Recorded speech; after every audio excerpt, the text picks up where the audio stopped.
As of July 31st, 94,802 people have arrived in 2017, a total which is slightly higher than that for the same period of last year. But the arrivals appeared to slow in July, as the number was significantly lower than it was in July of last year, 10,781 this year versus 23,552 in July of last year. The top 4 nationalities of arrivals have remained the same as in recent months: Nigeria, Guinea, Bangladesh, and the Ivory Coast. Although arrivals by boat may have been down since July, tensions regarding them are not. In the first days of July, following a meeting in Paris between Germany, France, and Italy, plans were announced to tighten controls on NGOs that perform search and rescue operations in the Mediterranean. Following this announcement, a draft of the NGO Code was released, to which NGOs responded with their comments and demands. NGOs were divided in their attitudes toward the code, as evidenced by the eventual response of 2 prominent NGOs. While Save the Children signed it, saying that the text of the code had been modified satisfactorily, Doctors Without Borders declined to sign the code, pointing to a number of problematic provisions which had not been resolved. Chief among those was the issue of allowing armed police on board the ships. Doctors Without Borders has a strict policy against weapons in its projects. The General Director of Doctors Without Borders in Italy, Gabriele Eminente, emphasized that the NGO will continue to respect the majority of the provisions of the code, which are in line with Doctors Without Borders' mission. In the end, just 3 NGOs signed the code, to which result Minister of the Interior, Marco Minniti, responded by warning that all the NGOs who did not sign are out of the system and that there will be consequences. Further, with reception centers nearly over capacity, Italy has outlined a plan for a naval mission in Libyan waters aimed at reducing the flow of asylum seekers toward Italy. Defense Minister Roberta Pinotti made it clear that the mission would not be a blockade, but would instead be aimed at supporting the Libyan Coast Guard. To that end, Italy will send a logistics ship and a patrol boat to help the Libyan units in recovering migrants from smugglers and returning them to Libya. Human Rights Watch, among others, has already voiced its concern over the Italian naval mission, saying that it could put migrants in more danger. In June, nearly 1,000 people were relocated from Italy. However, the pace of relocation in July has been on the decline, with about 600 relocations from Italy. In total, as of July 24th, nearly 8,000 people had been relocated from Italy. Germany has taken in the most, just over 3,000 from Italy.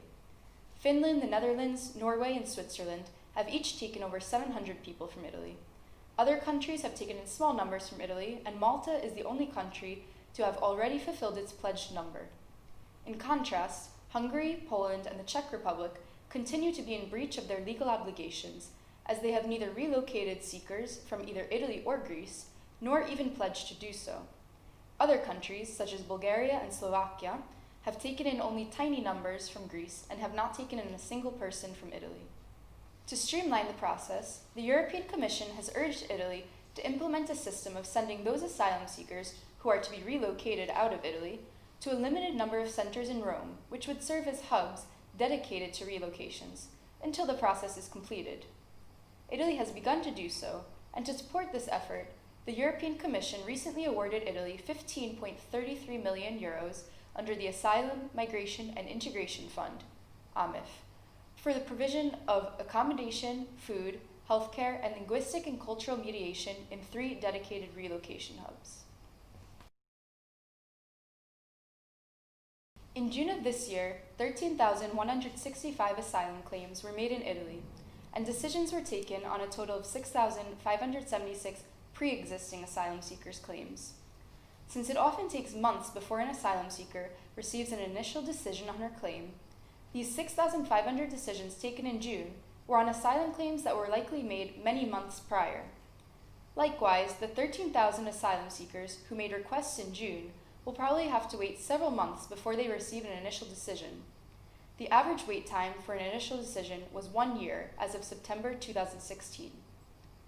Of those, 673, 10%, got refugee status, 523, 8%, got subsidiary protection, 1,574, 24%, got humanitarian protection, and the majority, 3,798 persons, representing 58% of the total decisions in June, were denied protection.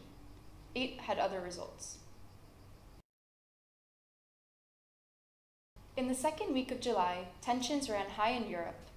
Austria threatened to seal its borders, and rumors circulated that Italy was considering granting humanitarian residence permits and travel documents to more than 100,000 migrants currently awaiting the final decision on their asylum claims, a move which was immediately called the nuclear option. If executed, it would effectively give the migrants, subject to other conditions, the opportunity to circulate within the Schengen area. Austria said this would be unacceptable and promised that it would immediately send soldiers to close the border if it should be put into effect. However, Minister of Foreign Affairs Angelino Alfano was quick to dispel the news, saying that the proposal was not on Italy's agenda. Adding to the storm brewing on the waters was news that a European far-right group called Generation Identity had secured a boat, the Sea Star, for its Defend Europe mission into the Mediterranean Sea.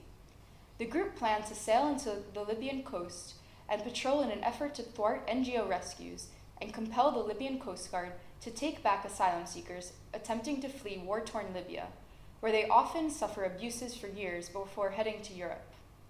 However, the right-wing group's plan was temporarily impeded, as its crew and captains were arrested in Cyprus. They were accused of people smuggling after 20 Sri Lankan refugees were found aboard, who reported that they had paid 10,000 euros to get onto the ship and make it to Italy. Of the 20, 5 have since requested asylum, and 15 have flown back to Sri Lanka. Members of the Defend Europe mission have since published a video announcing that they are pressing on despite the speed bump, but official controls and arrests are not the only obstacle against the far-right group. They had originally planned to dock their ship, the Sea Star, in Catania, but were ultimately deterred by anti-racist sit-ins and protests against them in the Sicilian port city, with an Italian representative of the Defend Europe mission saying that Catania was no longer a safe port for them. Matteo Ianniti, one of the organizers of the anti-racist protests, called it a victory not just for the anti-racist movement in Catania, but in all of Italy and even Europe. As for news on land, deterred by police presence at the French-Italian border in Ventimiglia, asylum seekers hoping to leave Italy have begun to choose a new route into France. The town of Bardonecchia, about 250 kilometers north of the old route. But Bardonecchia, which has been the route of choice since early July, may not last long. Infrared sensors are set to be installed on the Italian side of the train tunnel Frejus by early September. The French side already has such sensors, which can detect movement in the tunnel and are used to signal any abnormal movements that could be asylum seekers trying to sneak across the border. While the installation of sensors is expected to take at least a month, 24-hour surveillance by guards is being implemented in the meantime, and French officials report that there have not been any clandestine crossings since the police presence was implemented on Monday, July 31st. Thank you for watching. You can follow our association, Asilo in Europa, on our website, Facebook, and Twitter.